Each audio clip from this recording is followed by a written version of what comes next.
Lolo Rudy, hindi bumagsak yung kanyang mukha, yung kanyang wrinkles, mas marami pa nga siguro akong crow's feet dito, ilan lang, yung dito lang talaga meron, pero yung dito wala. Saka yung dito niya, for an 80 years old, hindi siya malalim na parang, smile. It's a relief for the country, ma'am.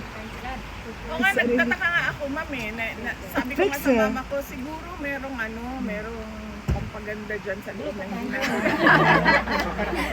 Ma'am, I think we have to take also for ma'am, yung Dutch doctors din, ma'am, they are really good.